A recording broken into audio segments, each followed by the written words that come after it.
the free GarageBand app, and Oh, we used yeah. to just like do fuck around shit on there. But I mean, if you're getting, it's all the quality you want, really, right? But I feel like, I don't know why, even if I'm recording on GarageBand, I don't feel like I'm doing something professional. Yeah. It almost feels like I'm playing around, right? So I feel like when you want to take it serious, you do got to step it up the element a little bit. Like, it doesn't have to be on Pro Tools, but I mean, like, if you're let's say a producer and you're doing home sessions and dudes are pulling up and they're seeing that you're running it on GarageBand, do you think they're gonna want to pay the same amount of money and feel like they're getting the same quality? That's a legitimate point. It's when you even if you can't do the same things on GarageBand, eventually just. It's almost like when you're wearing name brand clothes, you know, you can't be on that knockoff. You got to be on that Nike, that Jordan. It's That's almost funny. got that same work to it, bro. Like when you step into the studio and you see that producer's on Pro Tools, you're like, okay, he on his shit. It definitely has deeper learning curve. Like we were saying before we started the show, like GarageBand is fantastic, and it's come a really long way since the days that I was using it back. Definitely. When like reverb was literally a slider from 0 to 100. They didn't have halls and plates and chambers and spring reverbs. It was just super basic. It's fantastic to get people who are recording out of their homes good startup sounds, and they can get creative and play with it, but when you want to, like you were saying, you want to step up to that next level and learn Pro Tools, that requires dedication. It does. Mastering a program like that doesn't hold your hand. It's I mean, the opportunity is there, though, man, because you got, like, dudes like you who went and actually did the Nimbus or did the other, you know, there's all these schools.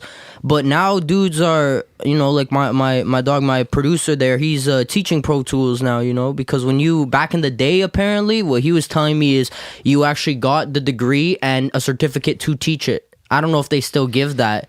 But Pro they Tools certified or whatever. They Pro Tools certify you. So the opportunity is there for anybody who wants to step it up, you know. I feel like you can get really trapped in a box when you want to stay in your element, but for you to become better, you gotta go out of your element, even if you're going with something that might be a little scarier and might be a little harder to maneuver with. Because that's not, I'm not a producer, but I can relate that to rapping even, man. When I always appreciated the producers that could push me further. You know, I just did a song with I don't know if you saw it, I just did one for Crooked Eyes contest. So my dog New King, you know, he's from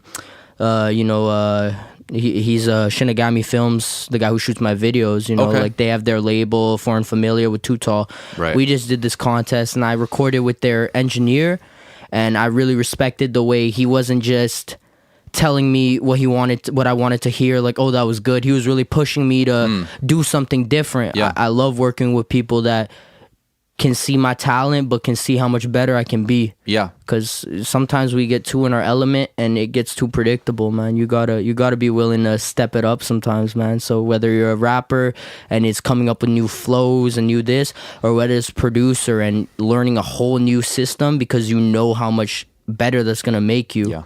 Because that's where the whole industry is. The top guys in the industry are all on Pro Tools, right? Like it's at the cutting edge. It's the industry standard. When somebody records a song in Miami and then they want a guy in Vancouver to mix it, they send them the Pro Tools session or the stems, and they know that they're going to be working in Pro Tools. I mean, I'm so bad at like the technical producer stuff, so I can't speak too much on the difficulty of that, but I can compare it just to feeling uncomfortable, feeling like you can't do something, but just working hard at it, man. Because like, even there's some flows that people push me to do that I never thought I would have been able to achieve, you know. And it's the more experience you get, the better you get, but that's only if you jump out of the box and you're not doing what everybody else is doing and just doing what makes you feel safe, man. Like, you gotta go in there and like have that nervous feeling on you, you know what I mean? Because we're all trying to like separate ourselves from everybody else. I'm not trying to be just like,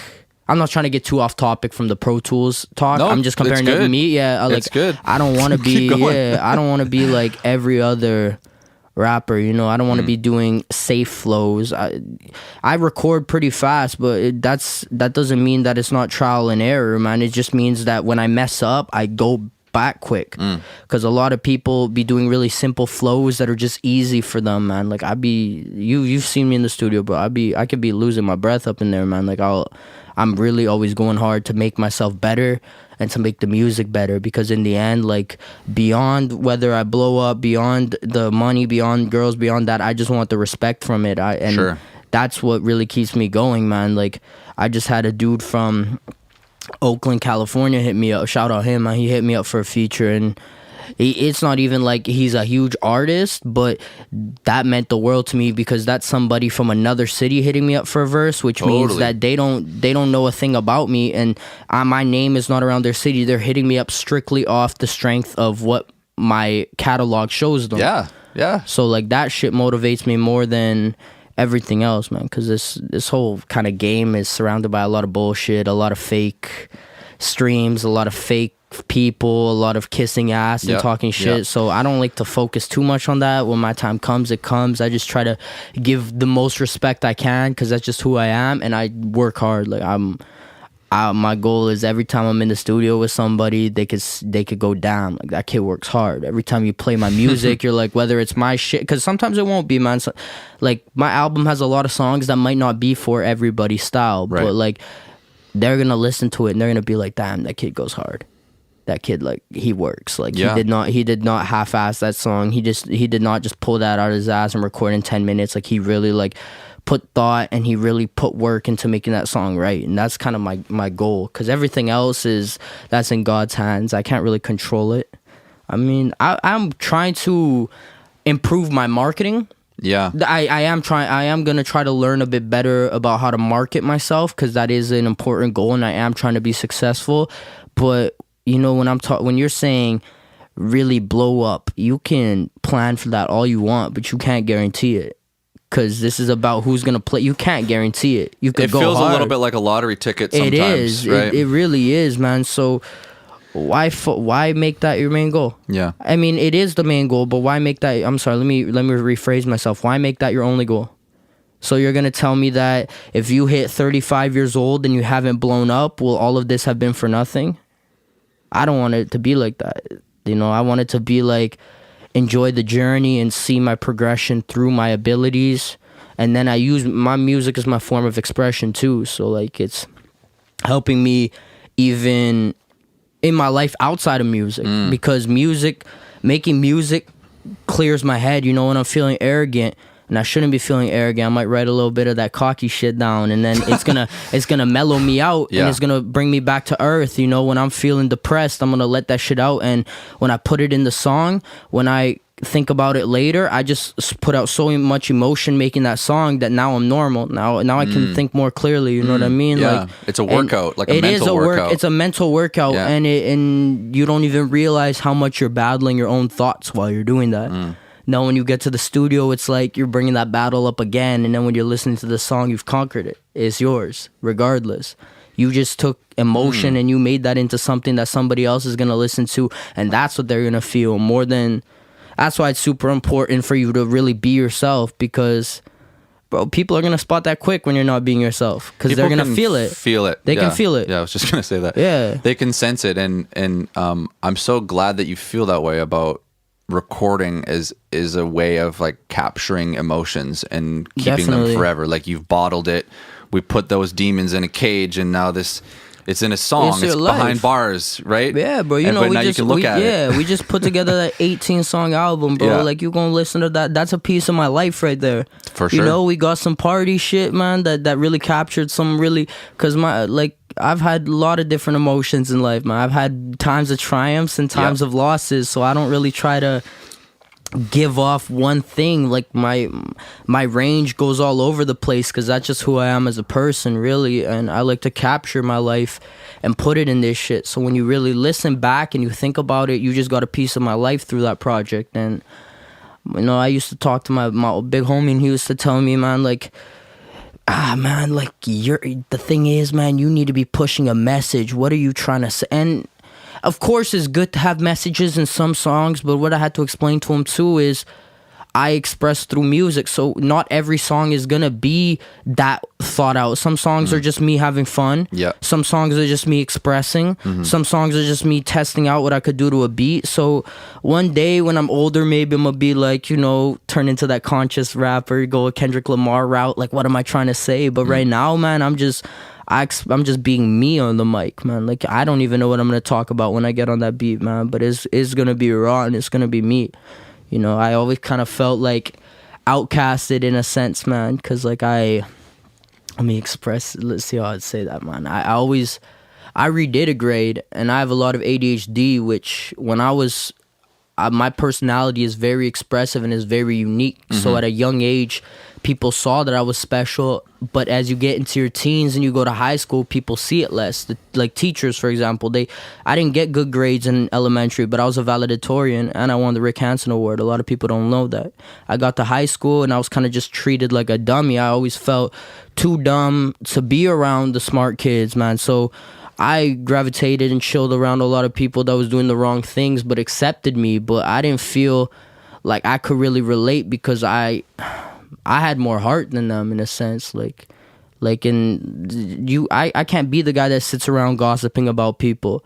I can't be the guy that sees somebody that, you know, like we're turning up and somebody looks like they could have a panic attack or turn into an overdose. I can't be the guy laughing at somebody that's, you know what I mean? Because I've been around people that are like that, man. Like, oh, man, you're doing your coke. You better not show any signs of your body feeling bad because they're going to take that and they're going to try to make it even worse, you know? Like, they're going to really try to make... And it's weird, man. I always felt kind of like I could fit into a lot of different groups of people, but I didn't really belong anywhere. So that's why music really helped me, because when I started making music, I really felt like, shit, man, this is my area, man. And something that you can I could excel do, at. And I could do, and if I be myself, nobody could tell me shit. And slowly, I just got better at that to the point where even before I was dropping music, people knew I was a good rapper. I wasn't even a great rapper, but like to them I was, just because of the age group we were in. So I might have not been that great of a rapper at like 17, 18, but when you compared it to people in that age group, I was always pretty exceptional at it. Pushing the boundaries. Yeah, exactly, man. So it's really like, I kind of ramble about it, but like music is a lot deeper to me and means a lot more to me than it would have just like something to do and something to attract attention, you know? Like, it is for a lot of people. Music is literally just a way to show off. A way to show off, or an especially ego in Vancouver now, like a way to just be in the limelight. Just they're more attracted to the videos and the parties, and that's why when like shit like them getting passed over for a show, it hurts them, because they don't really care about the music, they care about the attention. So when somebody else gets, let's say, fuck, who's bigger? The Baby comes to town, man, and they need an opening act, and that dude gets it over you. Those rappers get mad about that type of shit because that's all they live for is the attention. Definitely. I can appreciate another dude getting a shot before me. Well, I can appreciate waiting for my shot. You know I remember when I used to perform and I was making music when I was a teenager and into my early 20s, and oh, you won't have to play those tracks later. I didn't even know you did that. Oh yeah, I've got a lot of stuff. My catalog is no doubt extensive. But I remember realizing the hard way that the club promoters and, you know, whoever was like in those positions of power, the promoters, club owners, managers, the only thing they care about is how many people you're bringing to the show. That's it. It has absolutely nothing to do with talent. Zero. It's just like, how many tickets are you going to sell? Okay, then they'll place you on the roster of who's opening for who, and who's... In the end, it's all dollar signs, right? It's all vodka sales, dollar signs, like girls in the attendance, man. You know how it goes. Yeah. And I remember like being fanatically into hip hop in my teens and considering myself like a scholar. Like, I studied that shit. Yeah. And I considered myself an MC, like not a rapper, but I MCing the way KRS-One talks about being an MC, having something to say, a message, uplifting people, being motivating, you know, for positivity. And you know, my all the people that I hung out with and made music with, that's the stuff that we cared about, and we cared about skills, and we used to cipher every week and freestyle. And this was like hip hop was my it's culture, man. It's life. It's life. It was no different than someone like in martial arts striving to get a black belt. Like we were deep in this shit. So when we started, you know, like I'm saying, like hustling, recording our asses off, ciphering every week, practicing, sharpening our skills, and then we'd see the lunatic that would get the big opener for Talib Kweli or Wu-Tang or whoever came in town. It almost discourages you in a sense. It was heart-wrenching. Yeah, it does. Like everything I've worked for, it doesn't mean anything because I don't sell tickets. And it really and it really hurts because in a sense nowadays, the music that does get the most people to the show isn't necessarily the best music. It's not. I would say 100%. It's not. It's not the most talented guy who sells the most tickets. And I used to be scared to do, I mean, most of my sets right now, because I'm still on the come up, so I get sets like 10-minute sets, maybe 15-minute sets, so you get 4 songs. But I was always scared of doing a full show because, like I said, my song range is so diverse that what if they came for 2 songs and the rest of the album wasn't for them? Right. Well, so they're gonna jump up for In the Club, but what about when I play In My Feelings? What about when I play The Vibe? You know what I mean? Like, is everybody kind of gonna scratch their heads? But then I remember, but you just got to do it yourself, bro. How they react to it's just how they react to it. But back to the thing about the discouraging about shows, yeah, bro, it can be very discouraging because you start to feel like I'm more talented than that person, and why are they getting the shots? But I'm gonna talk about this because this is really important, man. Like, to anybody listening, what goes on in your head and in your body, you're free to think whatever you want. But how you react to it is where you turn pussy. If you feel jealous, that's okay. I feel jealous. I see dudes getting opportunities. Even I see homies hustling and doing dope things, and somebody be like, damn, I wish I did that. But I turned that right because I turned that into respect for them, and I turned that into passion for myself.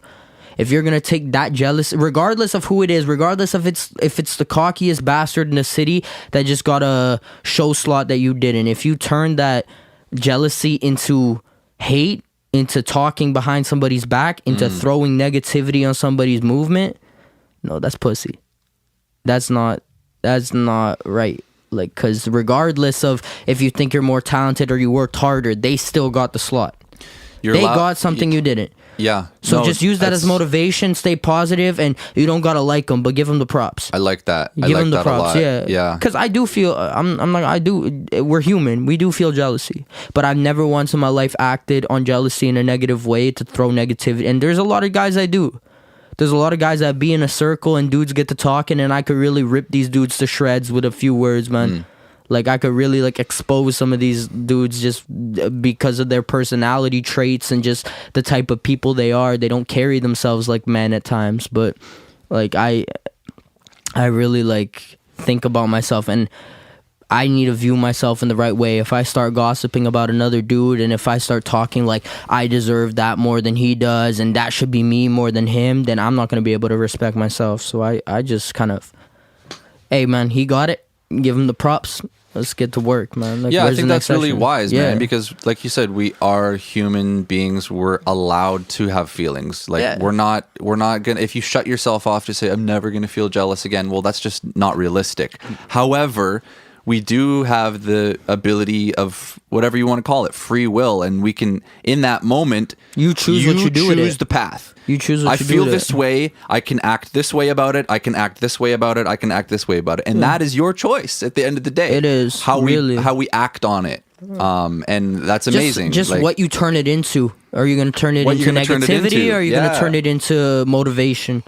Because my mom used to always, like, I'm a very spiritual person. I'm not necessarily I'm a Catholic, but I guess Catholics wouldn't call me a Catholic because I don't necessarily do all the traditional things a Catholic would, right? But I'm very spiritual, and I used to go through hard times, and I would kind of think negatively in a sense, and I'd be like, oh, why is this happening, God? And I would go to my mom and I'd be like, is it bad for me to be thinking these things, man? Like, will I get punished for the thoughts in my head? And she told me, no, like, your head is your sanctuary. You can think whatever you want. Somebody can bump into me, and in my head I could be like, fuck you, I'll smash you in the I could say whatever I want in my head, and it doesn't make me a bad person. How I react to it does. It's all good, man. Like, keep on with your day, like, you know what I mean? Like, so it's really, don't get mad at yourself for feeling jealous. Don't get mad at yourself for envying other artists, but don't let that take over.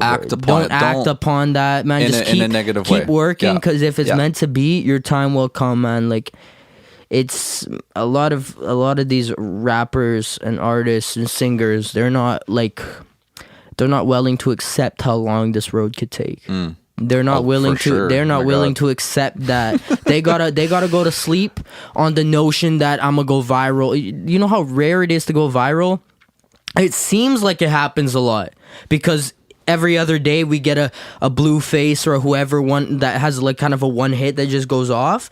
But when you think about the number of people that make music, it is very rare to just blow up without actually building a fan base.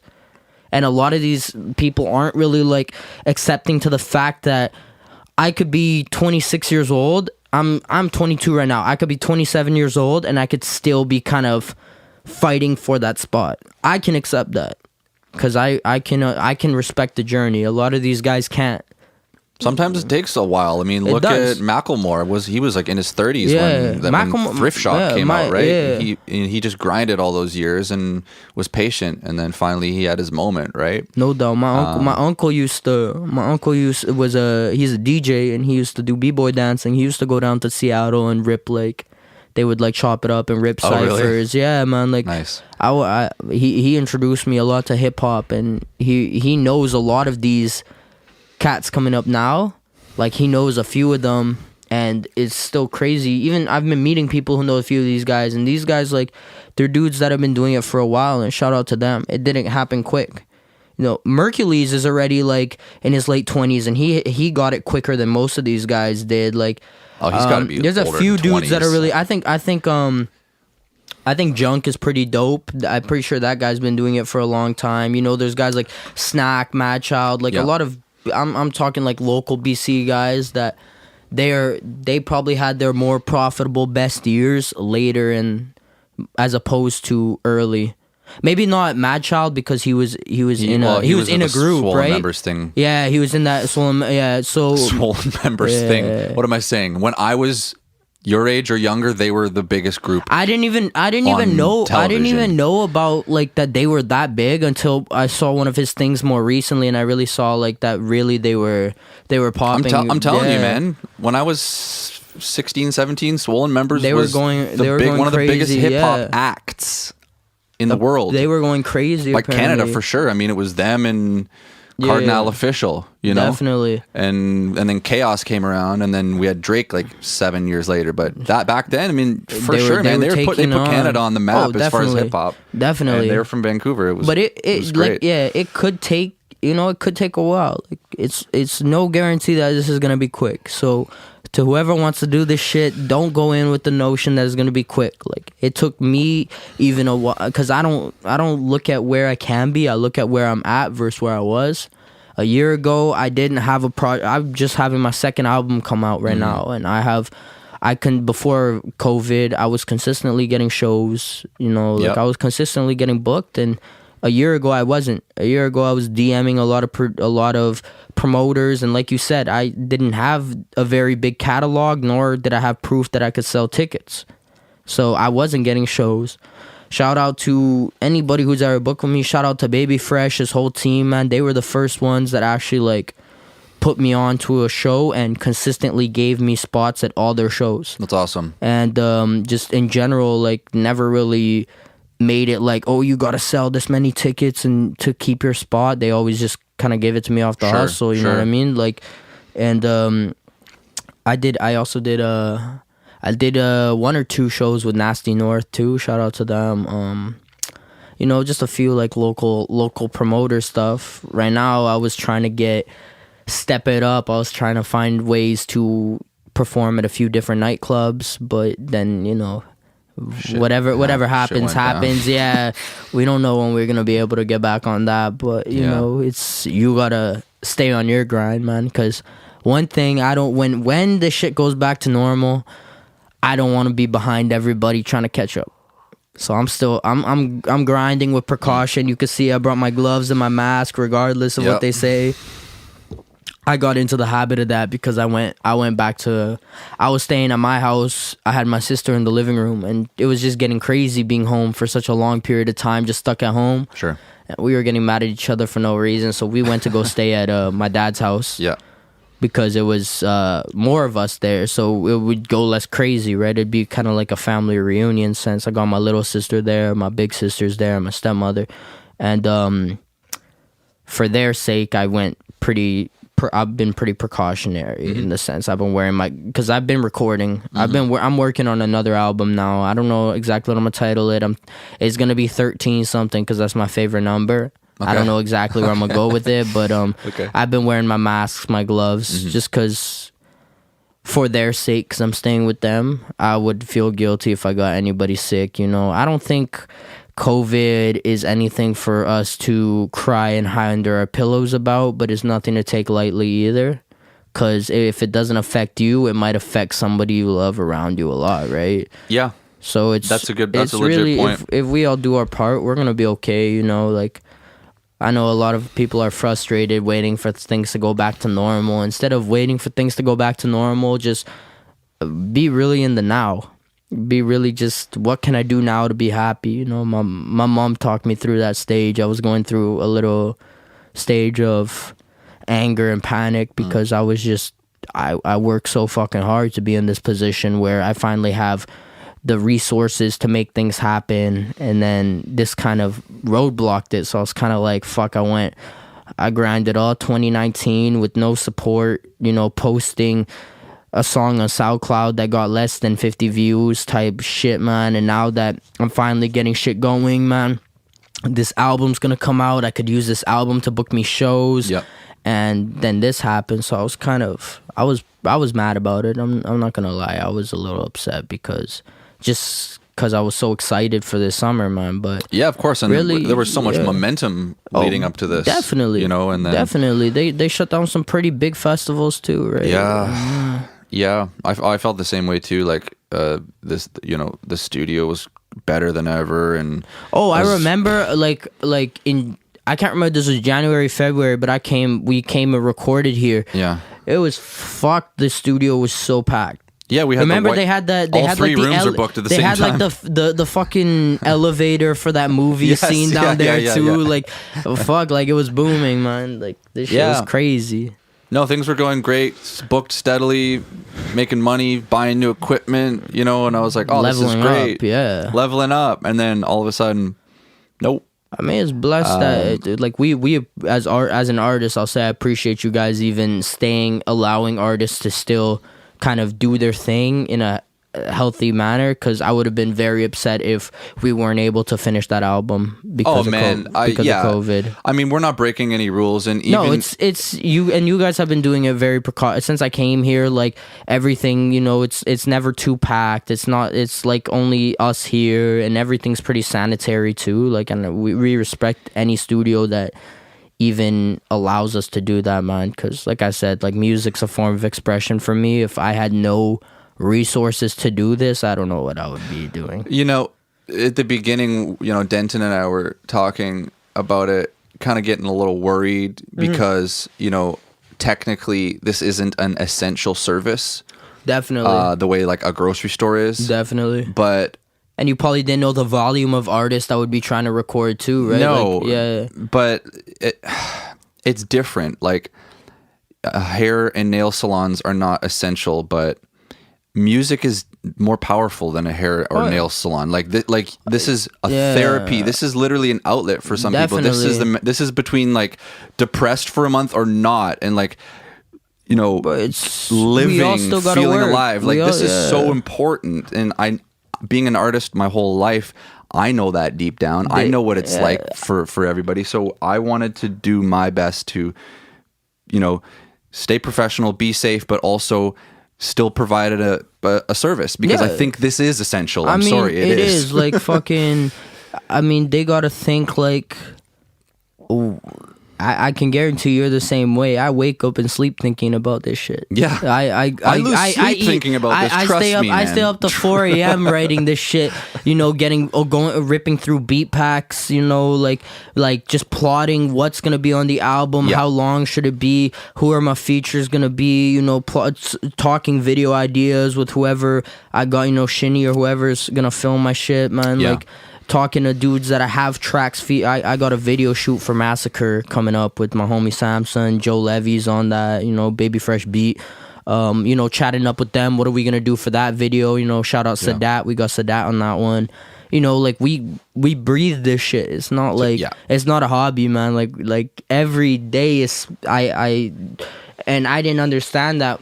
When my homie told me that my homie Horsley is older and he would give me a lot of advice when I was starting off with this shit. You know, he's the one that actually owns if you saw that I had a few Lance beats on the album, he's actually the one that has the ownership to those beats. He just off the strength, you know, off being a homie, he let me spit on those. But fucking, he used to tell me like, if you want to be successful in this shit, man, it's got to be your life.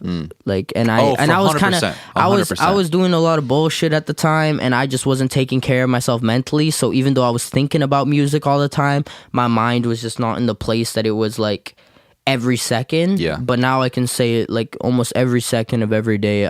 I'm thinking about music. Even if I'm not directly making music, I'm plotting or I'm picturing or I'm being creative in a sense. You know what I mean? Like, you have to be more than just writing the songs. You've got to be 24/7. Your competition's on 24/7. How are you going to be on 23/6? You know what I mean? Like it doesn't. It don't. Well, you got to like be that. thinking about ways of branding yourself, thinking about ways of reaching your fans, not definitely. just writing the lyrics and the songs, but you like I said, I need to learn marketing. Like fully in it. You gotta really like look at yourself, because, like I said, it's not easy. And Eminem had a lyric that was kind of like, "Are you ready to put in twice more than you get and put in back?" What song was that on? It was on Venom or some shit like that. Or one of his songs, blah blah. But he's right. Like you're gonna put in more than you might even get. Way more. You're gonna put in way more effort than even if the dudes who have millions. And I'm not talking about the guys who have one hit wonders, because a lot of them they're not really as rich as you think they are. They just look rich because of the way they spend their money, but they're not really as rich as you think. The dudes like the Kendricks, the J. Coles, all of them, man, like they put in more. They're multi-millionaires, and they can probably say that the money doesn't even equate to the amount of work that they put in. It probably doesn't. You put in a lot of work for that shit. Like it's not it's entertainment, but it's not an easy business at all. It never sleeps. Like you've got to devote your entire life to this if you want to get ahead, if you want to be successful, if you want to move ahead from just the hobbyists to actually getting some recognition and a following. You have to be fucking 100% in, or it's like, so make that decision. You can't have one foot out. I mean, it's always good to have a plan B. You know, you can have other things going on, but if you really want this, you do gotta be investing in yourself, putting energy in yourself. You know, like losing sleep over yourself, just putting everything together, man. Nobody's gonna do it for you, and that's one thing that I wish I could go back and have told myself when I was younger, because I was always waiting for. Not really put me on, but I was waiting for somebody to kind of hold my hand through it. You know, I was waiting for, I'm gonna meet somebody who's gonna book my studio times and make sure I show up to the studio, and then make sure my shit gets posted, and make sure I go. There's no one that's gonna do that. You gotta be that for yourself. No one's gonna budget for you. You gotta budget yourself. You gotta get yourself to do it. You know, like you really gotta be your own person and show everybody what you can do. Super disciplined. Yeah. You know, and have fun with this shit, man. Remember, like this is a blessing. There's a lot of people who died. There's a lot of people in jail. There's a lot of people that don't have these resources, that dreamed about doing this, and they will never get this opportunity. So when you're on a stage, when you're, you know, fucking in a studio, when you're shooting a video, really appreciate what you're doing. And when you see your homie doing that, you know, don't be envious. Show him support, because know that he's also achieving a dream, man. Not everybody gets to do this shit. I'm sitting here doing an interview, man. Not everybody even gets to put their voice somewhere. Sure. Really, a lot of people either life blocks them from doing it, or they block themselves emotionally and psychologically. They block themselves from ever being able to take it this far. You know what I mean? So just really appreciate what you're doing, man, because life is beautiful, and fucking just having this opportunity, man, you can do so much with it, and not everybody gets this, man. So for some people, this really is just a dream. Regardless, my biggest crowd I ever performed in front of was, I think Moses Bash was probably 300 people. That's not even too much to somebody. To me, that was crazy. You know, like, oh fuck, I just ripped Fortune on a stage, 300 people. 2 years ago, I was in this club thinking, man, I just want to be on there. Yeah, right. So like, fucking just I'm appreciate sure that was it. super exciting. It was, but regardless of who's there, every show like I've ripped, I get really excited. Even the ones that it was like, I couldn't even say, there was like Deep Surrey. It was like at this bar, I forgot the name of the bar, but yeah, I did the one there. Like, it was pretty empty, but even there, like, I was excited to be there, man. Like, just any opportunity with a mic, people I don't know watching, like, it kind of boosts my adrenaline. I'm kind of like, okay. It sounds like you're really, like you said, in the now earlier, but you really are living and enjoying this journey from what I can hear. And I think that's so inspiring and just really important, man, because you know, there's no guarantees. You could devote your whole life and be 40 and never have a hit. Yeah. But if you didn't enjoy the journey, you didn't enjoy the sessions, you didn't enjoy those moments on stage where the lights are in your face and you know, you like, can what smell are you that doing smoke this? machine. What are you doing this for? Why are you even doing this? So are you doing this fun. to be rich and famous, or are you doing this to be a rapper, man? I'm doing this because I love hip hop. So like, there you go. Yeah, and that's amazing. So what just happens, live in like, it, man. It's a lot of, you know, like, the girls that come with it is nice, man, but like, you know, I'm gonna try to figure, regardless of if I blow up, man, I'm gonna try to make sure my family's happy. I'm gonna try to make sure I have a good woman with me, you know, like, it's the music, everything that comes with the music. I'm not saying I don't want it. No, I would love to be loved by a very big group of fans. I would love to be headlining shows, you know, but when that happens, it happens. Till then, I'm still loving everything about this, you know, like this interview right now, like, just, you know, we ain't on Shay 4-5, we're not with Sway in the morning, but even I fuck with doing this. Like, even this is awesome. Like, Yeah, it's fun. It's fun, yeah. Like, no matter what, like, I'm gonna appreciate every moment of the journey, man, because, like I said, you don't know. It could all be, I don't want to jinx, but it could all be like, it could not be there tomorrow, really. Like, so really appreciate everything. Do you remember the first time you wanted to be a rapper or wanted to try music or heard hip hop and were like, oh, I want to do that? I was 12 years old, and I had a pretty, like, extensive, my father was really into music, you know. He put me into, I was playing drums and shit, you know. I people might not know, but I still listen to a lot of rock music, you know, like Alice in Chains, Red Hot Chili Peppers, my favorite band. Oh, nice. But I was watching the NBA Finals. He's a Lakers fan, I'm a Celtics fan, so they were clashing, and before like my uncle was who really showed me underground hip hop at the time. So he showed me the Kendrick Lamar, who became my favorite rapper, ASAP, Mac Miller, like all those kind of guys that were kind of grinding around 2011. But you know, like Kid Cudi, all of them, right? But before that, I was mostly the mainstream guys that got me into it. So the Eminem, Lil Wayne, like B.O.B. I was watching the NBA Finals and I saw Eminem Not Afraid came on. Okay. And I don't know why I fucked with that song heavy. Yeah.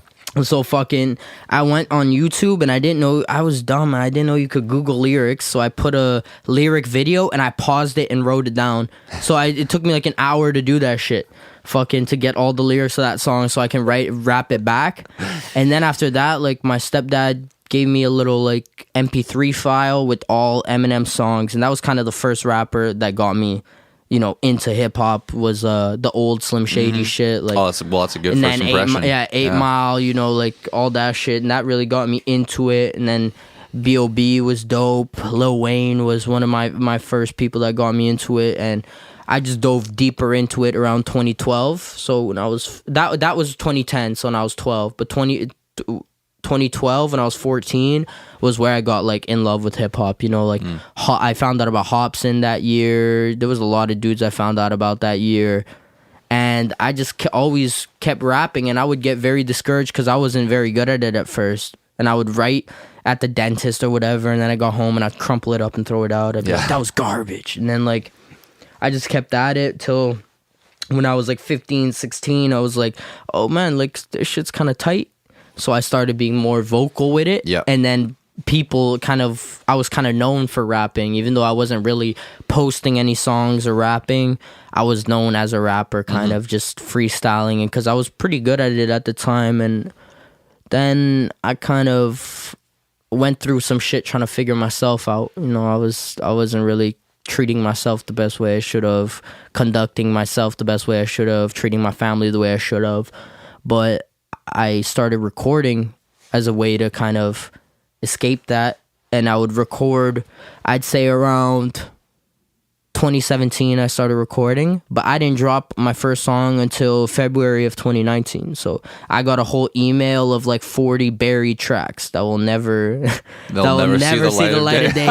Some of them I put on SoundCloud just because I don't use my SoundCloud, and I was trying to get booked for a show a month before I dropped my first album, and I needed to show them my music so I could get booked. So I posted all those old songs on SoundCloud to send to them. But yeah, like it just got to a point that I was like, I'd already even been recording here for like 4 months downstairs before we had the upstairs studio, and I was like, fuck man, like you just gotta do it. Like I said, no one's gonna tell that for you. You gotta do it for yourself. That was a moment where I really was like, it's a new year. It's January 2019. Forget about these big picture stuff, because it's just going to be too much for you to handle, and in 4 months you're going to be like, I don't even like the songs anymore. Pick one beat, one song, record that one song, shoot a video right away, post it. Just that. So I picked Dead Presidents by that Nas beat, Jay-Z beat, Dead President. Yeah, so I did one of the greatest. I did a remix to that called The Mask, recorded it here. I called shout out Mirza Films. We shot that video. Cool cats, man, youngins from I'm from Burnaby too, so like I got a lot of respect for those kids, man. They doing dope shit. But so we shot that video and posted it, and since then, like I just been working up. But that's when I really like finally did it, because I could have started. I could have just started doing music a long time ago. I started late, but people don't realize that I started posting late, but I've really been doing this a long time. You were, like you said, so you were listening to Wayne and B.O.B. and all these guys. Did it start off by, before you were writing your own, you're just memorizing their lyrics and stuff? No, and I was still trying to write my own. You were. From the bat, I was trying to write my own. It wasn't good. Cause like I'm not a fan of corny rap, and when you're new, it all comes off corny. Like stuff like tight, right, fight. Like basic, no syllable slide, no metaphors, just like that simple, bap bap bap, and that's why I kept throwing it out. But I started it like young, and I have a very good memory, and like my vocabulary is not that complex when I speak, but since I have good memory, I research big words a lot. And from there, I look at different ways I can connect words, almost like a puzzle, and I look at different meanings. So that's where as I got older, I started being really good, because my memory is so solid at putting together. I almost treat verses like a puzzle sometimes. Less now, because I'm at a skill level now that I write really quick. I could be like, but back in the day, I put it together like a puzzle. But yeah, no, I was writing at a young age too. It wasn't really good, and I was pretty hard critic on myself at a sense. But also you can draw that up to like, like what does a 12-year-old really have to say? You know what I mean? Like my childhood was pretty good. We weren't rich or nothing. Like my parents I shared a room with my sisters. My parents had divorced, but I had a very close family. They always put food on the table for me. We all loved each other despite, like, not everything was perfect at times, but when everything was, we loved each other. Everything was good, so there wasn't a whole lot for a 12-year-old to talk about, in a sense. So I see. As I got older, I had experienced more. I had more to talk about. I had just through what I've seen and living my life, you get a little bit more, to say. Yeah, well, you earn the right to have stories, and then you reflect stories into vocabulary, controversy, and But like you said, like. No, not a lot of 12-year-olds are going to be able to like change the way you think about life. No, not at all. They're not like, what complex shit am I going to say? But that was the thing. I was still pretty critical at myself at like 13, 14. Like I'd write a verse and I'd be like, oh, this shit's garbage. Like I remember one that I just try to list off like a bunch of like things going on in the world, and later I'm like, oh, this shit's corny, man. I threw it in the corner, man. I mean, like, you got to start somewhere, man. Like, what was the first, like, method of recording yourself? Because you mentioned you had an iPad before. Like, were you recording yourself, or did you have a friend who you went and recorded? We weren't. Yeah, we weren't really recording it like on some crazy. So when I was like in the 9th grade, I played football, and I wasn't even good at football, to be honest. I was good at other sports, but football I wasn't, man, because I was a shorter kid and I didn't even put the gear on properly, man. Like I'd be running back with the leg pads like sliding down and shit. But me and the quarterback, we used to chill before games, and we would just record like fucking. Do you remember MGK Wildboy? He had this song called Wild Boy. We used to just try to, because it was really fast, we used to just record ourselves on the iPad GarageBand trying to rap that shit fast. Okay. And then fucking, as I got a little bit older, I'd say around 2015, 2014, my buddy Matt, his dad had kind of given us, his dad had a warehouse, kind of like a shop, and upstairs he had booted a guy because he wasn't paying his rent there. And it was like a DJ store. So we had this space up there that turned into a place called The Shop. And it turned into, anybody who went to high school around our time from Burnaby knows what The Shop was. It was just like a spot that we used to like chill, throw parties, drink, do whatever the fuck we wanted. And we would record there a little bit. Me, my buddy Namadi, Callum, like a few of us, we would record. My first ever song was recorded there. I never dropped it, but it was recorded. I think it was GarageBand, but it was on a MacBook. Okay, and, that's what I had too. Yeah, it was a GarageBand MacBook, and we did I did MGK Sale. Yeah. Like that was hilarious. So like, who was the engineer back then, or were you all just taking turns kind of figuring it out? Who engineered that? Yeah, Nemi was doing some of it, but I think Faraz was the one that was running that session. Yeah. But we weren't even mixing it. Like, we weren't doing no pro shit. We didn't post any of it. Like, we were kind of fucking around with it. The first song that I could say I finished and I was proud of was my buddy Derek. He's got a cousin named Mario, like we went over to his spot maybe 2017 and we had recorded this song, and back then I didn't really do choruses because I was just like rapping. I didn't know how to structure songs. I didn't even know. Producers used to send me beats and I'd be like, where should the chorus go? Yeah. I didn't know. Yeah. And I just recorded like a full, to this day, I actually listened to it 2 days ago. Just to remind myself of the progress, but like that was the first time I actually recorded a song that I was proud of. Okay. And I contemplated dropping it, and I was being too harsh on myself in a sense to drop it. But yeah, the first time I actually recorded like the full song was, I can't remember the software we were on, but it was around 2017. That it was like a song I could say was proud of, and it was mixed and mastered. Because the other ones weren't really like harshly mixed and mastered, you know what I mean? They were kind of semi-done. My first 2 quote-unquote albums, I didn't even know what a compressor was. Yeah, literally. It just when I put it on, it just made it louder. So I was like, I'm gonna okay, be honest, that's good. though, I mean, your journey is your journey, so I don't want to say I would go back and do things different, but I do kind of wish I dropped things in high school, even if they were bad. even if the song sucked, because you're in high school, so like it would have got so much traction. Cares at that point. Yeah, at that point, people just want to hear something. So they're not judging the mixing at that point. They're at just that like, point, they don't care. You could put on a harsh beat and just do some retarded shit. Like people are still gonna listen to it more than they would now, right? Yeah. So, but yeah, that's when we kind of started with that shit. Like, I've kind of been messing around with it longer than I've really been dropping music. Yeah, know? yeah. And people who like kind of knew me kind of knew I've been rapping a lot, like years before I've been making music.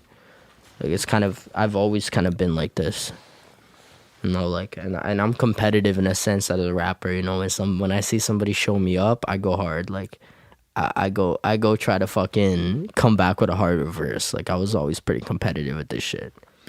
Did you ever get involved in like I was mentioning, we used to cipher a lot in the parking lot of the high school. But what about like battling? Yeah, or anything? we used to battle. Yeah, we used to do battles. You know, like we used to do fucking. I remember the first time I ever like really battled was there was this fucking app, man. It was called House Party, and it was stupid. It came back now because of COVID. Everybody's at home bored, but it's basically just like you hop into people's FaceTimes and shit.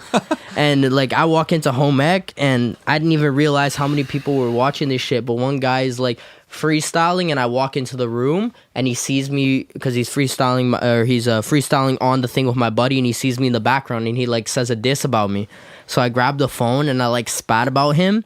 And like everybody going crazy in the room. I hit the hallway, everybody coming up to me like, bro, I was watching that, what the fuck? Like, and so after that I kind of started freestyle battling a little bit more. Yeah, we used to hit a lot of ciphers, you know. Like I haven't been smoking weed since October, but I used to smoke a lot of weed too. So, you know, like anytime you're with a group of people and you're smoking weed, everybody wants to hear that one kid that can rap. You know? So I remember. So like those days. I've been doing that like almost every time. Okay, yo, shit, now you got it in you, bro. Like, come on, I'm gonna play this beat. Like, so yeah, I've been doing ciphers. You're like the guy at the party with the acoustic guitar. Yeah. Like, play us a song. Play the song. Like I was never really like in any like, how would you say it, organized ciphers. Sure. Okay. Like in the sense of we're setting this up. We got an MC, we got a stage, but I was in a lot of like just open ciphers, you know, hop in with people. Yeah, I did that a lot.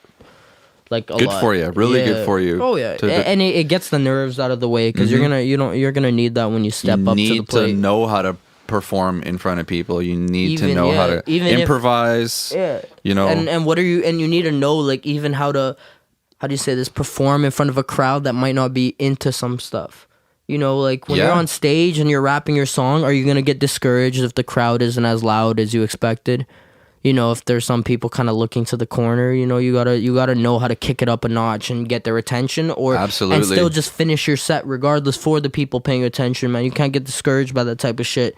And ciphers like that really help you with that because a lot of people will lose attention in a sense, right? Mm-hmm. So it's all part of the learning curve of learning how to perform and learning how to be a good MC in a sense.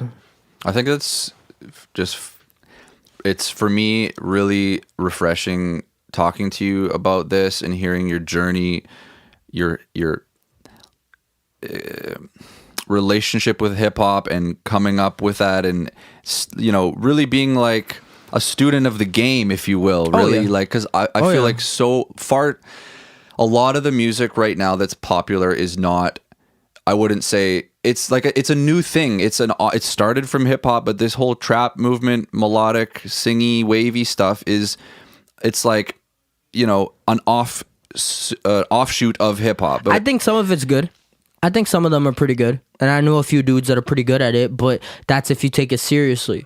But a lot of dudes use it as a crutch, so they don't really work hard and they don't really care about the music, but they use the auto-tune wave as a crutch. Sure. You know what I mean? I think that's what I was getting at. Yeah. Is that, you know, you're still here caring about the fundamentals. Oh, yeah. The flows, and about the lyrics, skills. Yeah, definitely. And, you know, you like MCing to me, man, is an art. Oh, easily. It's like acrobatics and poetry with your mouth. I have books about it, man.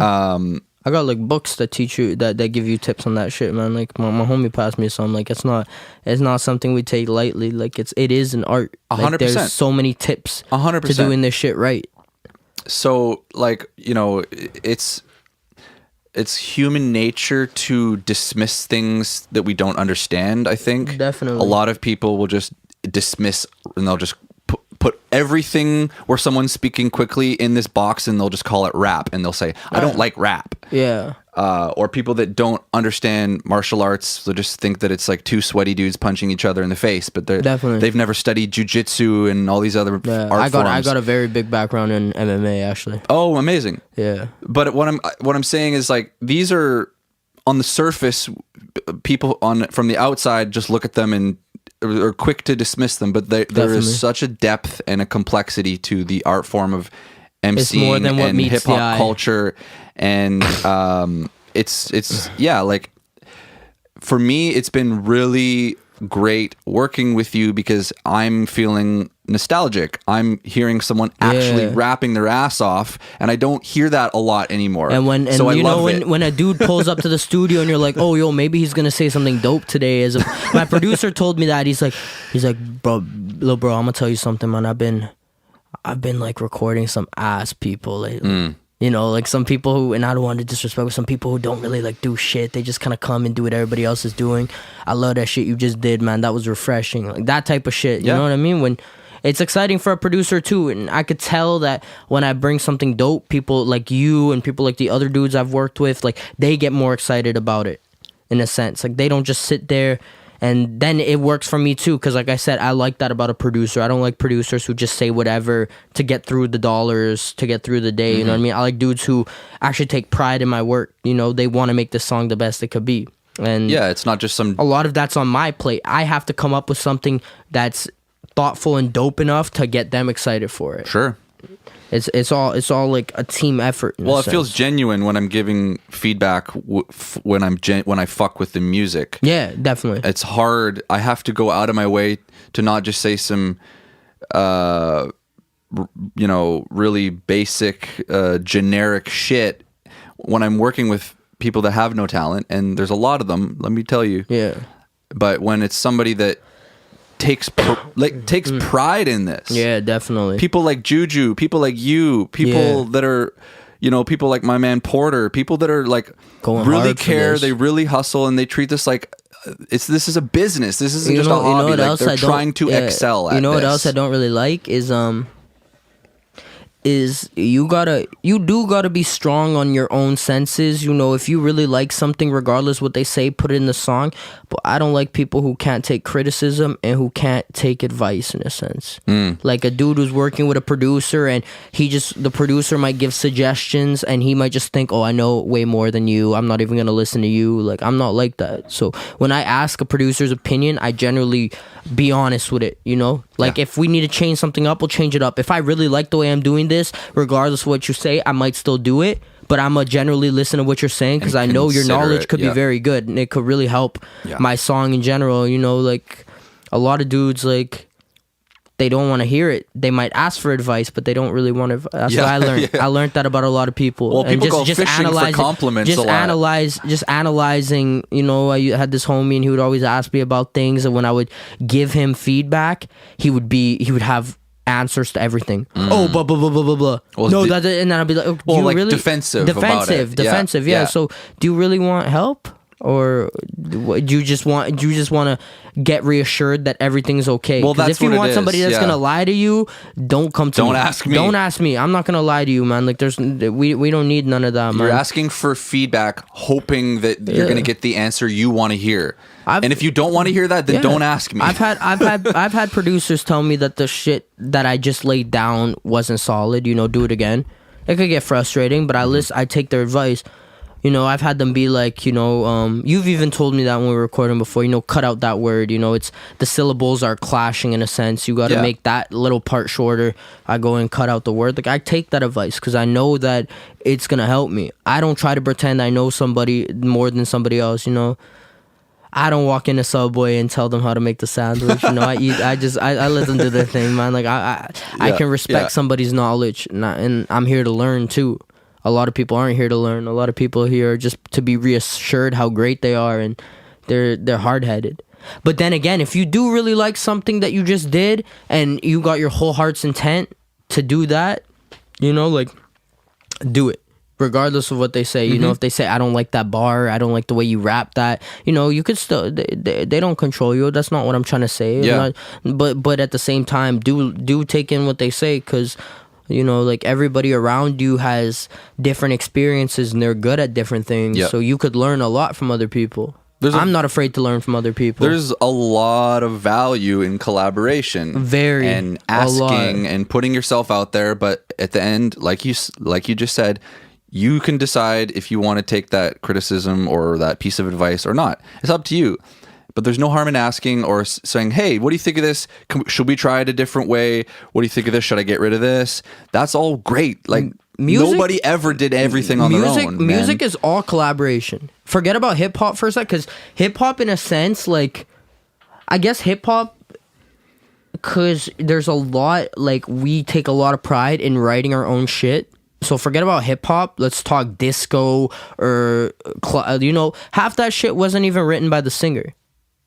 Oh, most of the time it isn't. Back in the day, they had like 5 writers writing one song, and then they had a team marketing. Then they had the singer. They had live band people. They had an engineer. It's all music is collaboration, unless you're Travis freaking Scott and you're writing, recording, and engineering and mix and mastering yourself. It's all collaboration. So even though your name is the one posting the song and it's gonna be under your name, you have to realize that doesn't mean that everybody else doesn't take pride in their work. There's so much shit goes on behind the scenes, man. That's why the other day I made a post and I said, you know, videographers, photographers, engineers, beat makers, blah blah blah. I made a whole list. I'm like, y'all don't get the appreciation you deserve. You know, y'all get overlooked because at the end of the day, it doesn't get posted under your name. You know, you do a lot of work that you might never have the fans jumping up at you, and you do it for the strength of loving art. And I appreciate every single one of you, whether you're from Vancouver or not, whether we've worked together or not, because there's a lot of like background shit that is just as hard as the artist's job, and they get less appreciation for it. I think I'm going to go out on a limb here and say, for the most part, the people behind the scenes are working harder than the artists. Oh, easily. I mean, depending on the genre, of course, but for the like, and if we're gonna take the glory of being the artist to level it out, then definitely, because it could be like they're working that hard, but they're getting this amount and this amount. Like the people behind the scenes do just as much work. The beat makers, I've seen dudes make beats. Some beat makers lock themselves up 4 days in a row, bro. 4 days in a row, eat, sleep, shit, make beats, man. That's all they do, and then they hit you with a beat pack, just hoping that somebody fucks with it, man. Like a lot of people put in work in this shit, man. Like, music is not just yours; it's all collaboration. 100%. I can't record myself, so technically, not a single song I ever made wasn't collaboration, because I've always had somebody else pressing record, engineering, and I don't mix and master either. So then again, it's your song, you rapped it all, but you're gonna act like the guy who mixed it and mastered didn't put in as important of a job as your vocals. Bro, your vocals would sound ass without that mix and master. And they take pride in it too. I'm sure you listen to songs that you've mixed and mastered and you're like, I take pride in the job I did, just as the artist takes pride in the job he did on the song. You know what I mean? So for me, this is the most important thing. This is like you writing a dope 16-bar verse. Yep. When I do a mix and master that I'm proud of, that's version my craft. That's your version of that. That's my version of writing a 16-bar verse. And I love that, making a beat. And I love that collaboration sense of just being an artist. And, you know, like, when you're not an arrogant artist, you know, you get a lot of support around the city. You get a lot of love from other artists. I remember I was at a show recently, and I don't want to say too much, but long story short, man, like, you know, like, artist on stage, he was getting a little cocky, he was getting full of himself, he was kind of talking weird to the audience, and a cup ended up getting thrown on stage, you know, and a little thing happened, and some dudes try to kind of go to him after the show, and he got protected by other artists. Regardless, he got protected by I'm not gonna speak too much because it's not, you know, but like the artists stood up for him. Dudes went and try to take his shit, and the artists are the ones that blocked it. You know, there's a lot of love. Like, regardless of who you are, if you pull up to the show that we're all rapping on, you can't do shit. You're not gonna hurt an artist that's rapping at that show. You're not. Because he's part of for tonight, he's part of the team. Totally. Yeah, it's a community. Yeah, it's a community. It's a hip-hop community. You're not going to hurt, regardless of what he's doing, man. Like, if you want to take it on Wednesday night, blah, blah, blah, fuck it, whatever. It's none of my business. But tonight, you're not going to do shit to that dude that just performed, because we all we all go on the same stage. Yeah. So if something's happening to him, we look at it, that's something that could happen to one of us, too. You know what I mean? Yep. And, it's a really good feeling, bro, because hip-hop there's a lot of intensity and bad shit that comes with that too, man. A lot of envy, a lot of negativity. You know, like, hip-hop is so ego-driven, man. Dudes performing on stage, and, you know, girls are going crazy. What about those envious dudes in the back that don't rap, that wish they were rappers? So they're all, like, boiling up in the back. They're like, man, we gotta get them, man. So artists do have to stick together in a sense, man. Yeah. Because there's a lot. Envy is dangerous, bro. I don't trust envious people. If you a jealous person, I don't want. Or if you a person that shows jealousy bad, I don't want you around me. Because eventually it's gonna turn to me. Eventually it will. If I see you reacting negatively to other people, you know, you see successful people on stage, and your first thought is, oh, I want to rob them, I want to beat the you know, blah blah blah. Like, I don't want you around me, man. Because what's gonna happen if things go well for me? You know, and the second I stop doing something for you, because I can't bring everybody, you know, like, so it's you know, it's always good for artists to stick together. You know, hip hop has really brought a lot of people together, man. Even look at some like West Coast like gang affiliation, you know, like Blood Crips in LA. Like, it seems like, I'm not from LA. I'm not a Blood or a Crip, so I can't speak on it too much. But it seems like a lot of it kind of got quieted down, and a lot of that had to do with hip hop artists. A lot of it had to do with like Snoop Dogg being a Crip, taking the Game. That's a Blood on tour. Game taking Nip. Rest in peace, Nip, who was a Crip on tour. You know, like, hip hop in a sense, I think, really did help unite beef, and I personally think a lot of people say, oh, hip-hop incites violence. I think hip-hop really doesn't.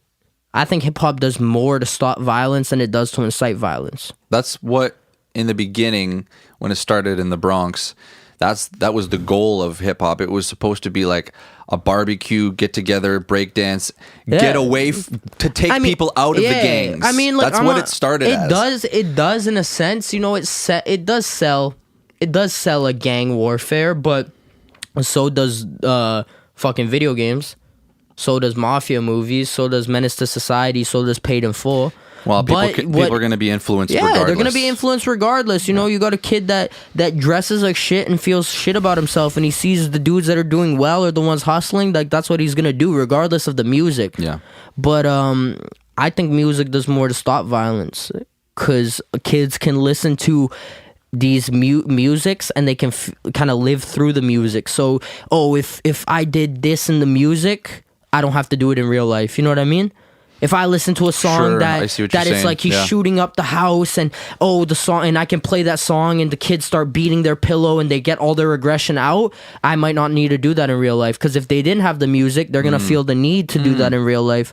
Same thing with playing a video game, watching a movie. It's an escape, and it does bring a lot of unity in a mutual respect of music. You know what I mean? Like, me personally, not everybody will agree. I personally think hip-hop does more to stop violence than it does to... I'm not going to say it doesn't incite violence. That's just... I'm not going to lie. It does drive... Hip-hop has probably killed a lot of people, because they followed a dream that they saw in hip-hop. You know what I mean? But I personally think it's helped more than it's taken away. I'd like to think so. I personally think, and there's nothing, and you know what, like, if somebody's that easily persuaded, that's not hip-hop's fault. Yeah, I'm sorry, it's and it's sad to say, you need to man up and learn how to follow your own intuition. I'm not gonna judge you, because I spent a lot of time in my late teens following other people's ideas and other people's movements when I knew that what my head was telling me was right. So I can't judge. But what I'm saying is if like you're that easily influenced, it's not their fault, it's yours. Yeah, well, you just need like real role models. You need real role models in a sense. Yeah. I guess that's where we get some of the hip hop guys. And people don't appreciate that when they go into the interviews, they never incite violence. They don't. And their music is violent because sometimes you got to reflect your environment. You got to reflect your life. But no, I haven't seen a hip hop guy that really wants violence. You got to think about them as actors. I like to think about, like, you know, hip hop artists as actors. Literally, like they're in a movie that never ends. But that, like, a lot of them are not doing the shit that they're talking about in their songs. They're telling stories. They're telling stories. It's entertainment. Yeah. Definitely. And when that's kind of where I didn't want to be like that. You know what I mean? No. Man? Like I'm not fucking. I'm no murderer. I'm not no fucking gang leader, mafia boss, blah blah blah. So I don't make no murder music in that sense because that's just not me. But, you know, when I rap about struggle and I rap about doing this and that, like, know that it comes from a real place. Like, I'm not speaking on it in a bad place, you know, like, fucking having, you know, when I moved out, having my house, like, completely empty. I have a piece of furniture in there, man. Like, I have no furniture in the house. I had no food in the fridge, like, and I talk about kind of working to get that, man. Like, that comes from a real place. Yeah. So I kind of... And I do like to talk about people around me, you know, like I've just kind of reflection of my life, but I don't like to fabricate, and that should just be boring to me anyways. Like Kendrick had a line back in the day that says, I could easily cheat and let the 4-4 play like a 2-on-2 orgy, but I've been there and it bores me. It got to the point where it did nothing for me. At 40, I want to afford not to record bullshit in my story. Like that shit, man. Like we could do that all day, but like I want to talk about something more meaning. I want to really reflect my life. You know what I mean? Like, that's the best music is the stuff that comes from a place of real place. Like, look at Eminem's music. He's basically opening his diary and then putting it on beats. Yeah, this is my life. That's why people worship him. Because it comes from a real place. And he's a monster, and he's a monster with lyrics. And on top of that, he's ridiculously skilled. This guy's 50 coming up with words that people have never heard of. They're like, bro, don't you have an off button, bro? When do you stop? Who knows? Who knows? You don't. Like it's crazy, man. Like, that's how I want to be. But anyways, like, if, you know, like, not all my music's going to be positive because not my whole life was positive. But at a sense, I'm not going to make my music like I had, you know, like, worse than it really was. I'm going to put my elements of beauty in there. I'm going to put my elements of love in there, man. I'm going to put my elements of hurt because I've been hurt before. You know, like, it's a lot of different elements of my music. And that's kind of one thing that I really fuck with because I really like am into really different styles of music. You know, it's not one thing for me. I'm not trying to hit one market. I'm not even trying to hit a market, so to say, man. I'm trying to give me and whoever I tell people that I give me and whoever wants to leech on, they leech on. Whoever wants to listen, they listen, because I don't really like to target a market because that's not the way I make music. I just make what's in my mind. I make what's in my heart. I make what's on my chest so I could get it off because it helps me live my regular life beyond music. Do you still feel when you're writing that there is at least maybe an age range or a target that you're writing for? I don't know, man, because I get so many different people that get into my shit, and it's really... music is, you can relate to it in so many different ways. As you could have somebody that's nothing like you, but the gist of what they're saying relates to you 100%. Right. You might be in 100% different situations, but the gist, you both really are searching for the same thing. You both can have completely different situations, a completely different people, but you're both really going through the same thing when you break down the lyrics. So I just make music, and I see who catches on. I try to make different styles. I try to make shit that's like lyrical gymnastics in a sense, you know, just that I'm gonna impress you shit. I try to make that party shit. I try to make that emotional shit. I try to hit everything, and whoever needs to catch on, they will catch on. Cause really, like, when I make music, I don't want to be going in there like, oh, I need to hit this target. Oh, sometimes I will. I'll be like, oh, I'm gonna try to make it kind of this style. I'm gonna try to make it kind of similar to this, but in a sense, like the words itself and the rhythm itself, it's just what's on my chest and my heart. Sure. You know, I bring up a lot of and then I might bring up a real situation, and I might write it in a basic way. Then I might go back and I might find a more complex way to say that. You know, like I might talk about how, the industry, everybody's buying views. I feel shitty because I'm here actually striving, getting low views, and I can tell these guys are buying views. But instead of saying in a simple way, I might be like, something like, thought it, you may die. Audience, I can see that they AI. Cross over to CPU, he PU, numbers smell fabricated, come with fees to you. Free, you know what I mean? Like, just find a more complex way to say shit. But really, when you break it down, I'm really saying how I feel.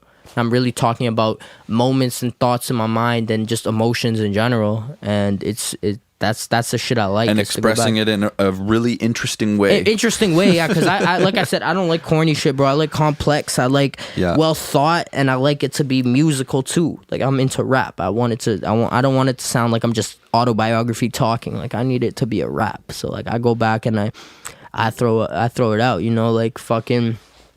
You know, I could say, like, I'm conquering my demons in my dreams, but then I could change it up. Suit up in my dreams, erase what they chase, and that's a Ruger at Kruger and one adjacent to Jason. Yeah. Like, I could do, like, it's so many, like, dope ways, and just know that even if a bar might just sound like I'm saying something cool, know that there's actually something behind it.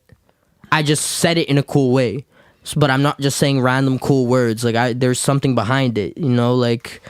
That's what I love about my music when I look back on it. I was looking back on some of the songs off the album the other day, just kind of getting excited to see it out tomorrow. Yeah. We were over an hour in, and we barely even talked about the album. The album. I do want to ask you a couple more things. Yeah. Go for it. Because I have a session at 8, so we're gonna have to wrap up in about 10 minutes. Yeah, but, no, that's perfect, boss. Yeah. I want to know who are the 5 greatest MCs of all time, according to Rey Gama. I'm not going to say the greatest MCs of all time. Can I just say my favorites? Sure. Yes. I might even do a bit more than 5. Kendrick Lamar is number 1. Here's one that people might not all agree with, but to me personally, but Kevin Gates is one of my favorite rappers. J. Cole, Joey Badass, Eminem. If you want to go 90s, Nas. Newer days, I like Freddie Gibbs a lot. Pusha T is one of the best for punchlines, in my opinion. Pusha T's retarded, man. I like for that emotional shit. I like a lot of guys don't know him. Fora, I like Fora a lot. Fuck, man. Like, let me think. See, I don't really say of all time, because there's certain guys that I would consider some of the best of all time, but I just don't listen to them enough. I'm not gonna say Jay-Z shouldn't be one of the greatest of all times. He probably is. I just don't listen to him. He's not like my favorite. You know, Big Pun, like all those older guys, I still respect their craft. It's just not necessarily. It's a whole catalog that's undiscovered for a lot of people. There's a lot of dudes, man. It really is. That question, like, I go back. Did I say Lil Wayne? Because Lil Wayne needs to be on there too. Lil Wayne is probably like top 3. Like Lil Wayne, I've never seen a guy that could stay relevant for as long as him. From 99 to now, and he's still super relevant and prolific. Yeah. Like, and this the amount of dude stuff he puts out, he's so much, man. Like, and his albums aren't even my favorite. I like his mixtape series. Yeah, I was just about to say, when he does remixes and when he does more features, and I feel like his mixtapes are, even though he has really good albums, like the Carters were all fire, but his mixtapes are more free. It's more like just him rapping, dropping bars, and saying crazy shit, as opposed to when he makes albums, it's more like articulate in a sense. Like, it's more like maybe more structured. In a sense, more specific types of songs, which are still dope. But like for me, like his mixtape series are all the shit, you know, the Drought, Dedication. Those are all the shit that amplifies him to be in that top. And if you're somebody who says, "Oh, his voice is annoying," like he's not one, then I'm sorry, like I don't think you know hip hop enough, because like this guy's been saying some crazy shit. Like Wayne's Lil Wayne's a pick. beast. Yeah, Kendrick's my all time though. Mm-hmm. Kendrick is definitely my all time.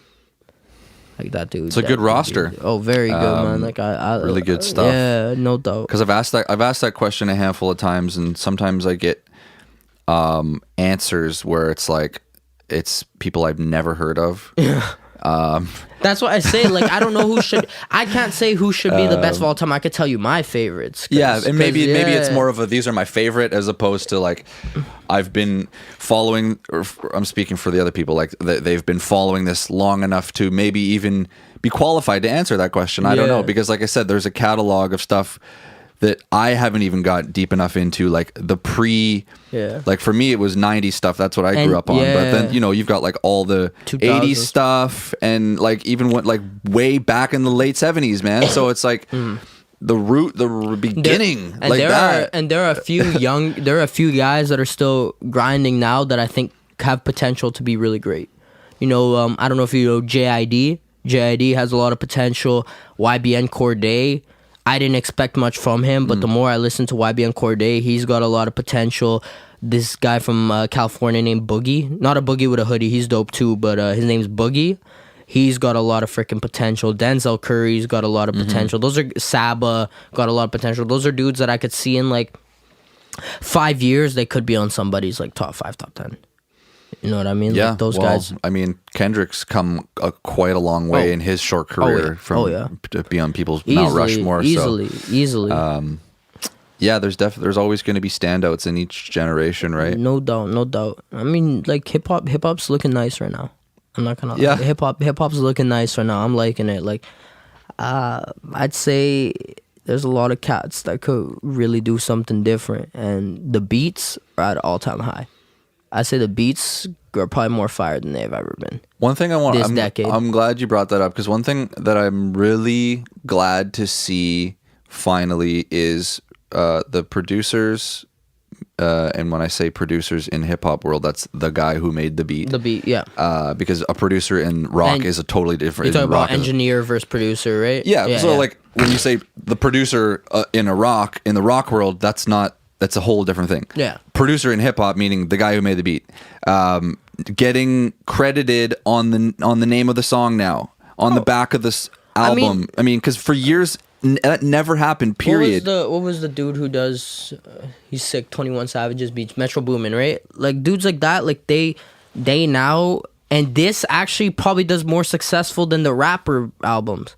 They just do a album, one producer, and get different rappers to rap on it. That's fantastic. Think about it. It's almost like every song is a single. Yeah. If you think about it, really, because when a rapper drops a song, it'll be like 5 singles, a couple good songs, and then a few Barry songs on the album. But if a producer drops a 10-track album and puts a different hot rapper on each song, it's almost like a single for each fan base. Yeah. I'm surprised it doesn't happen more, really. Yeah. Like, DJ Khaled probably did one. Producers here and there will do ones. Like, I always tell producers, man, you should do a producer tape. Well, think about the College Dropout. How many different people Kanye had on there? Common, Talib Kweli, Mos Def, Freeway. What's Jay-Z. funny about Kanye is back in the day, people used to get embarrassed because they would like, oh yeah, like we used to go buy beats for him and he would want to rap on it with us, and we'd be like, fuck, we don't want this guy to rap on it. And then Kanye just kind of blew it out of the water. But it's a smart move. Like, I think there's a dude from BC, his name is Imperative. He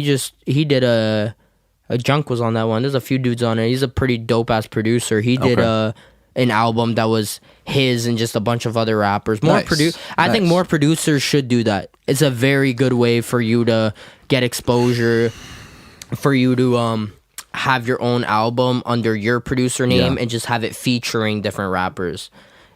And then you get more royalties, don't you? You probably get more royalties. Back in the day, I mean, you had to, if you liked a song and you were like me, you had the physical CD, and then you had to open up the booklet, flip through the pages, and find out in the fine print who made that beat. Yeah. But nowadays, like you did it on your album, like The fill The out. producer Yeah, I is think part of the credits- name of the song. You could get that in the track title. Yeah. On the back of your album, right? Yeah. Like it shows Oh, that. I put it underneath, yeah. That is what I'm trying to say. That, and I'm seeing that a lot more, and it's about fucking time, man, because they are at least half of the song. You know, like it's Can so I be important. honest? Like now, like with this new style of music, not my style of music, I'm talking more of the lit party one. I think they're more important than the rapper. Depending, like you said, There's certain style. depending on the style, they could be more. You're right. I think when you talk about those that lit like auto tune kind of da talk that bullshit rap, I think the producer's more important because the That's the rapper producer and the engineer. Yeah. And the mix is on those. The mix is super important. So important because the artist is doing very, very little, and they're just like, okay, put the auto tune on, make me sound good. It's kind of we're gonna throw you a bunch of shit, and engineer you make it happen because it is a lot of. It's robotic, really. Shout out Young Thug. He's the one that kind of pushed them in that direction, right? Like I think his shit's dope as fuck. He kind of pushed in that direction. But in a sense, I think right now the producers might be contributing. Here, I'll say it like this: they might be contributing to the hit more than the artist. I think that's fair to say. Because the artist isn't always. Some of these hits, the artists aren't even bringing bars. They're not really doing anything spectacular. But the beat has been like, oof, you know what I mean? Like it's carrying a the shitty record. rapper can make a hit out of a bad beat. Mm-hmm. A great rapper will not make a hit out of a shit beat. That's very well said. A great rapper can rap his ass off if the beat is absolute shit. Like no one's gonna listen to it. But a shit rapper can say whatever the fuck he wants, and if the beat is like a fucking a ZZ or that or any of these like hard like dope ass beats, you know, like these Travis Scott beats and shit like that, like it's gonna bang regardless. Put it this way, no one's listening to an a cappella Blueface record. Oh no, not at all. not at all, Right? man. Not at all. So that just kind of sums it up. Like yeah, he's an example too. His beats were fucking crazy, man. I don't even remember what was his first song, but I remember Tatiana. Buzz down to like that one. God. Like that was not that, like it wasn't put too much, no disrespect to him, it wasn't too much put into that. You're gonna tell me that song would have been a hit on just a regular beat?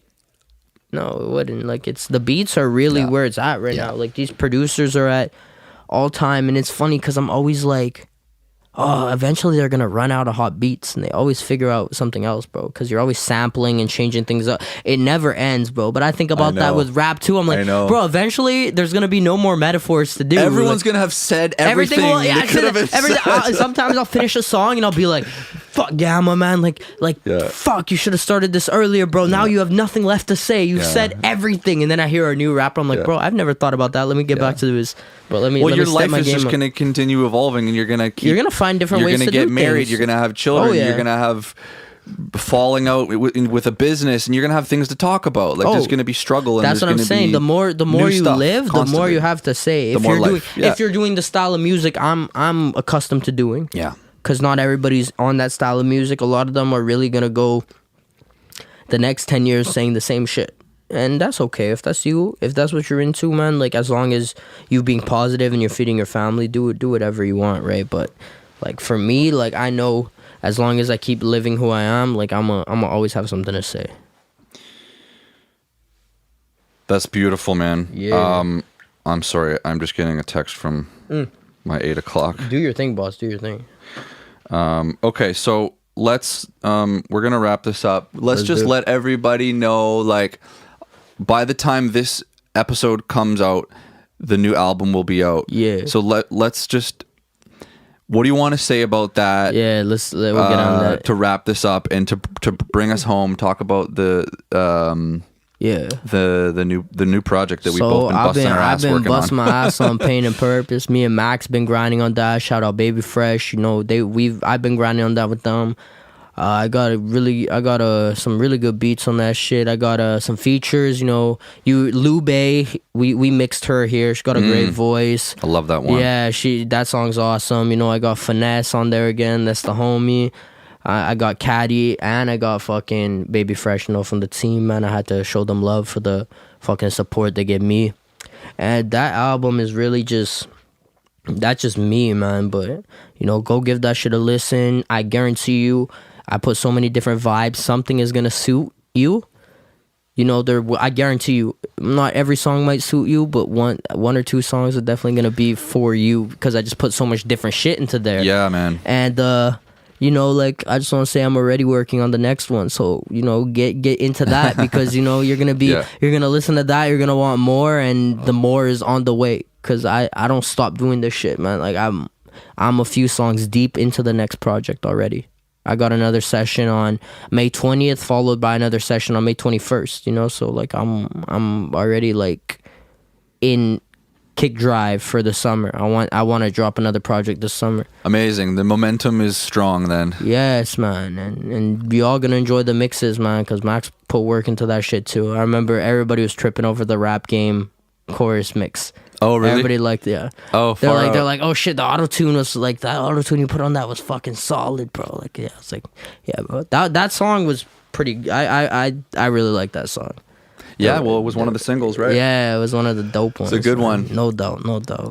So where can people find you on social media? You can find me on Instagram, Gama_604. You know, Facebook, I'm Rey Gama. You know, like, I ain't on Twitter, but you can find me on all streaming platforms. You find me on YouTube, Rey Gama, you know, Spotify, Rey Gama, Apple Music, Rey Gama. It's everywhere, Rey Gama, man. Like, you know, I'm not, my music ain't hard to find, man. You search it out, you're gonna find it. And whoever does take a minute to even give it a listen, I appreciate you for real, because that does everything for me. To see that somebody is listening without me asking them, it shows growth, and it kind of motivates me to keep going. So it's because of you that I even have this opportunity to do this, and that I even motivate myself to get out of bed, man. So thank you guys so much, and just listen to that shit, you know, because I guarantee you something's gonna be there for you. Like it's a dope album. We put work into that, and there's a lot of different styles. It's a lot of me, you know. You're gonna get a lot of bars, and you also gonna get, you know, tracks like Don't Worry that's really gonna dive into my anxiety and my depression, in a sense, and me conquering that, you know. So y'all gonna like this one. Just, you know, give it a listen. See what suits you. I talk about a lot on that shit. It's an 18-song album. You know, I'm not gonna get offended if you don't make it all the way through. If you want to do the 20, when somebody sends me an album, I don't really listen to the whole songs. I do 10-second skims. I skip to the middle. I see. Catch the vibe. Then I catch the vibe of the whole project, and whichever vibe I really liked, I go back and I listen. So yeah, you all want to do a skim through, man. I'm guaranteeing you something's gonna be dope on there. There's something for everyone on this one. Yeah, I'm excited to see how Elite does too. I really thought Elite was a great song. Another Sealance beat. Yeah, both of those are Sealance beats. They're both Smoking My Life Away too. They're both really good tracks. You know. Full stem mixes, bro. Those are the ones that are gonna pop, man. Those are the ones with the extra leeway, the grind. Yes, sir. You know how it go. Rey Gama, ladies and gentlemen, thank you, brother, for doing this. This has been a lot of fun. Man. I've been waiting to do this, man. It was awesome. This was great. Yeah, man, thank you, everybody, for listening. No doubt. And we'll catch you on the other side. Hey, stay safe. Peace.